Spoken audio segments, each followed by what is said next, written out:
Hi, everyone. Welcome back to She Blurs Podcast. Today's guest is Michelle E Dickinson. Hi, Michelle. Hi, how are you? Nice to meet you. You too. Welcome to my podcast. Thank you for being a guest today. You're welcome. Thanks for inviting me.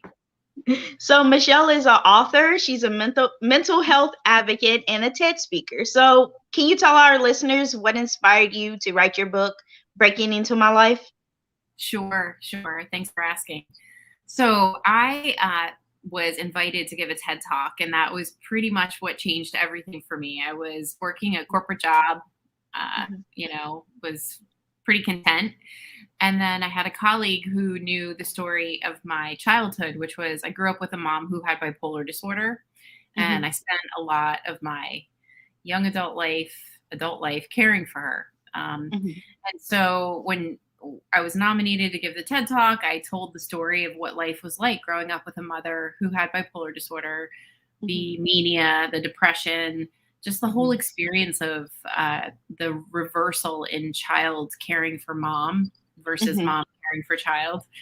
And it just was so well received, and it really created an access for people to talk about their own relationship to mental health, or they maybe saw pieces of their own story in my story. So it moved me so much that I said, well, if I could do this with a TED Talk, what can I do if I wrote my story in a book and told it? And so I wrote my memoir, Breaking Into My Life, as a way to humanize mental health, to really help people understand what it's like to love someone with a mental illness, and how they people with mental illnesses are still beautiful people who just suffer with an illness. So we need more compassion in the world, and that's why I wrote my book. That's amazing. I'm gonna have to check that book out because I myself last year was diagnosed with bipolar, but mine isn't as bad. I don't think it's as bad as your mother's. But my therapist, she was like, maybe you need to see another doctor, get a second opinion because something's not right. And I'm like, yeah, I feel like something's not right as well. So I got diagnosed with that and social anxiety and clinical depression. So I understand exactly where you're coming from, and your mom. So I'm happy that. It's interesting. I never thought I would deal with a mental illness in my life because I was adopted. But even, I never suffered from any kind of mental illness until a few years ago when I was going through my divorce. Then I was diagnosed with depression. So then I understood it from that lens, your lens, like, oh my gosh, how hard is it to just function, to just get out of bed, to function every day. So yeah, it's definitely not easy. And this is where we have to make sure that we get care. Yeah, exactly. So that's one of the reasons why I wanted to bring you on here, because I want my mom to listen to this podcast episode so she can get a better understanding of where I'm coming from having depression. Because when I was in high school, I was bullied really bad to where she had to monitor my eating and my sleeping and my bathing because I would not bathe. I would not do it at all. So she had to sit there and monitor everything. So I definitely want her to listen to this episode so she can understand, from someone that, is experiencing it from a different point of view. For sure. I think the thing that I really want people to understand is that, that is the last thing you when you are dealing with depression, the last thing you want to do is think about connecting with someone, talking to someone, going about your daily routine, because you just have a sense of hopelessness. And, when in reality, what we really need to do when we're feeling that way is have someone, even like your mom, who's like, okay, let's make sure that you are doing your routine and whatever, because that's what's going to help us, that and clinical care. So yeah, but it's the last thing we want to do. I mean, the last thing I want to do is talk to people. I just wanted to put the covers over my head and just hibernate, but we need that connection, because then we're not ruminating in our minds so much. And we're actually getting out how we're feeling. And that's the first step, is articulating what is really going on up here. Exactly. Like, I posted a status earlier about parents with kids, and I was like, how would you all communicate with your children who are telling you, hey, I'm depressed and I'm having suicidal thoughts and I want to commit suicide?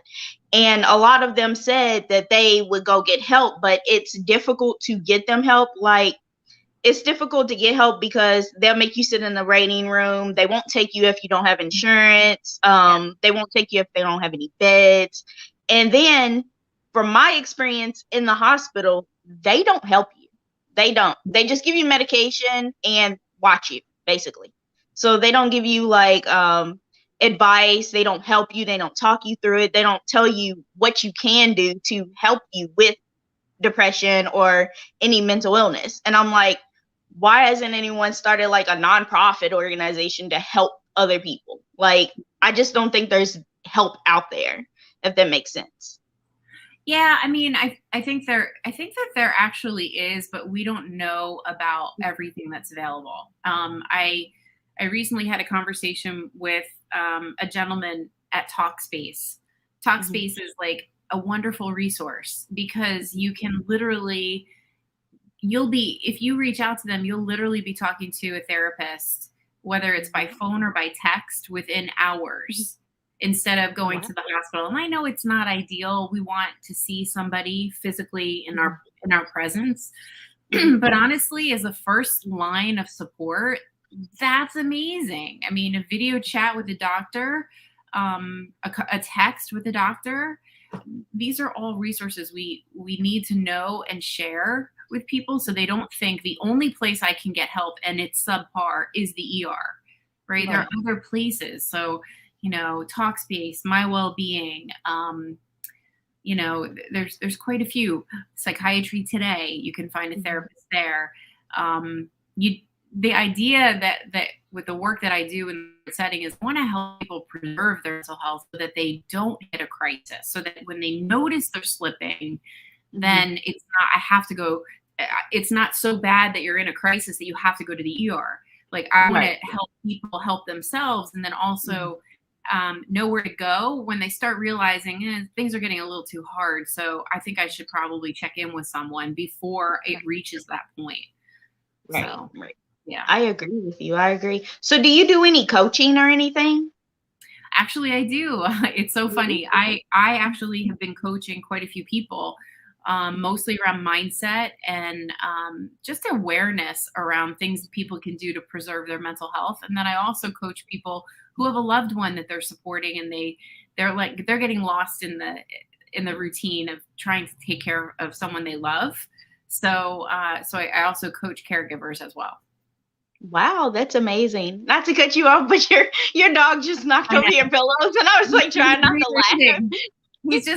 He's rearranging the joint. This is what he does. That's cute. That's cute. I was trying not to look, but then I saw the pillows fall down. I'm like, that's what he does. Yeah. He'll go into the other room and he'll do the same thing, and I'm like, look who's here. That's cute. So on your TED Talk, with your TED Talk experience, what are some of the topics that you discussed? Like, I know you discussed mental health. Is there anything else you've discussed?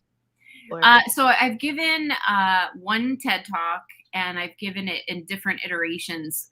A lot of the time I'm talking about my own personal journey, because we know that through storytelling, people can feel connected to other people's stories. So I like to talk about that, but I also like to talk about, it's okay to not be okay. It's okay to recognize that you need support. It's okay to have no shame around talking about brain health. So, that's really important. If we're trying to normalize the mental health conversation, remove stigma, we really need people to courageously just start talking about brain health like it was any other organ. So I really like to encourage people to have a better relationship to our brain, That's true. Because I am seeing a coach, a professional coach, and we just discussed this very topic you just said. And he had me look at a professional guy online. I forgot his name, but he was talking about the left brain and the right brain, and that you need to get your hours of sleep to reprocess everything and when you go to bed not thinking about stressful things and meditate and think about good stuff and then go to bed. And I'm like, wow, I didn't know that that's what happens. And like when I was in the hospital, they talked about the foods you should eat. Yes. That also has to deal with your mental Yeah. like thinking. And I did not know that either. All of it. I mean, think about the connection between the gut and the brain. Mm-hmm. If you're eating foods that are dead, and they call them dead foods, processed foods, you're not getting nutrients that your body needs, that your brain needs. So it's really important that we're thinking about when we start to feel sluggish or tired, we also have to check ourselves and say, well, what's my diet been like? And why don't I have energy? And why do I not feel as upbeat or as positive as I know I could feel?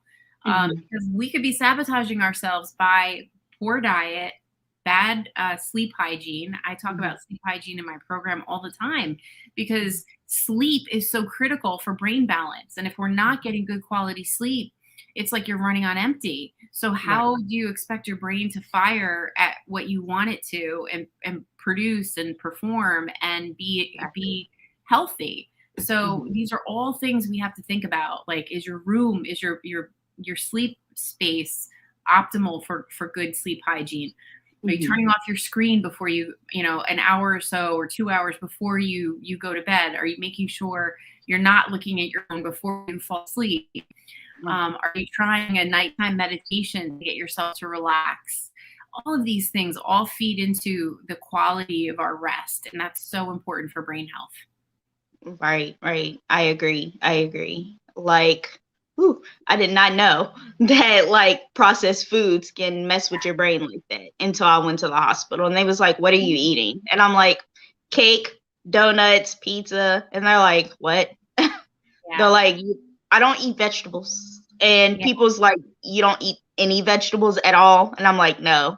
So that's why I'm so sluggish. That's why I'm so tired. That's why I'm so negative. And I'm just like, wow, I did not know that until people started telling me, hey, you got to eat better. Yeah. Nutrient dense foods are so important. And it doesn't have to be go right to the kale. I mean, things like blueberries are so good for your brain. Avocado is a good fat for your brain. These are all things that we actually don't mind eating. Even like, I hate to say it, but like dark chocolate, really good for your brain. So I did not know that. I did not know that at all. Yeah. Wow. There's some good, look it up. Look up brain healthy foods, and you'll find a whole host of fresh fruits and vegetables that you probably already like and you're just not eating. That's true. So in your book, what are some of the details you have in your book, like some of the things you discuss in your book? I know it's your bio, but can you tell us a little bit more about it, like a summary? Yeah, sure. So this is the book. It's called Breaking Into My Life, and has the cover with the butterfly and the hands. So it really is the story of what life was like growing up with my mom. Ultimately, that's the story. It's what life was like as a little girl, what I remember from her being hospitalized, to my adolescent years when I was rebellious, when I was just not having her discipline. She was abusive. So I talk about the abuse, the mental, the physical, the emotional. And then my adult years, my young adult years, and then my adult years, and what that was like, and really trying to step away and protect my mental health. Because what happens with caregivers is we tend to get lost in wanting to support our loved one, and we deplete ourselves in that process. And so it wasn't until I went to a therapist and she said, you have to put boundaries in place to make sure that you're taking care of you. So I talk about that journey, but then also I talk about, as hard as that whole childhood, young adult life was, I talk about, there's some silver linings in this. Like, my mom taught me deep empathy. She taught me how to find sunshine on a rainy day. I would not be doing the work I'm doing right now if I didn't know firsthand what it was like. So in the epilogue at the end of the book, I'm able to really highlight how all of this has now served me in my life. But that didn't come without a lot of healing and a lot of therapy and a lot of self-discovery work. Wow, that's amazing. I'm gonna have to check that book out and read it. Add it to my TV read list. That's amazing. Definitely gonna check that out. I want to thank you so much, Michelle, for coming on my podcast and talking to me about your book. You're welcome. Thanks for having me. You have a great day. You too. Bye. Bye. Hey everyone, I want to thank you all so much for listening to my interview with Michelle. So, if you would like to purchase her book or know know more information about her coaching or her TED Talk discussions, then you can go on her website. She has two websites that I've linked on my website. One is michelledickinson.com. That's one of her websites, and the other one is careforyourpeople.com. And she just has like various topics she talks about mental health. So I want to thank you all so much for supporting my podcast. Thank you all so much for listening. I hope you have a great day and make great choices. Bye.